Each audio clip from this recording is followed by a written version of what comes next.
Now then, you've got Benjamin Netanyahu openly declaring this, and I'm not making this up or characterizing. This is what they're saying: a greater Israel project. They're talking about wanting to take more territory in Lebanon, in Syria, where they have already done so.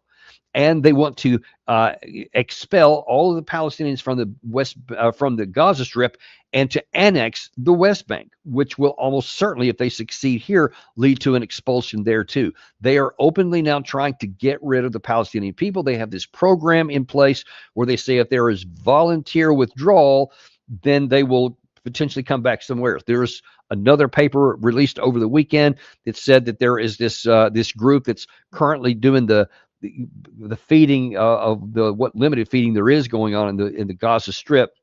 That's the group that's running that also published or was Washington Post actually got a copy of a paper that's being floated around in the administration, U.S. administration, and the Israeli group to completely temporarily take people out of the Gaza Strip and give them a small stipend and being able to feed them for a year and help them find a place somewhere else, anywhere else in the world, etc. And then they would redevelop the entire Gaza Strip into a high-speed economic development place where people can invest and make billions of dollars, etc.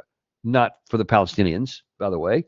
This is just for others in the world and certainly for Israelis.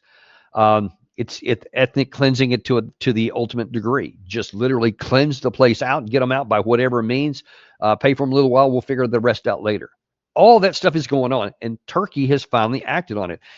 It is not out of the question that others could follow. We already know that at the UN General Assembly coming up, at least allegedly, Canada, Great Britain, and France are all going to recognize a Palestinian state publicly. And that can bring more pressure. And now then with Turkey making this action prior to that, that increases the possibility that more and more things can happen. Listen, the Palestinian people are being treated as cattle. No humanity involved in how they're being treated. And you see the longer it goes, the greater the population of the Israeli population and their people say that there are no innocent victims in the Palestinians and they should be removed. Because the longer you go, and we've seen this historically, unfortunately we saw it with the Jews in World War II, the farther you go down a path to dehumanizing a group of people, the easier it is for others to treat them as something less than human, like cattle, like animals, to just be disposed of however one can at the least cost possible. That is a dangerous, dangerous place to be in for humanity. It was catastrophic in the Second World War, and it could lead to a catastrophic situation in this one here. We've already got enough on the table to worry about wars starting in many places or escalating and expanding between where they are. The last thing we need is to keep going down a path here in the Middle East that could cause that tinderbox to explode and turn into something larger. And you're just playing Russian roulette, forgive the pun, if we keep thinking that this is just going to be rhetoric and everything is just going to be rhetoric, it's never going to go anywhere.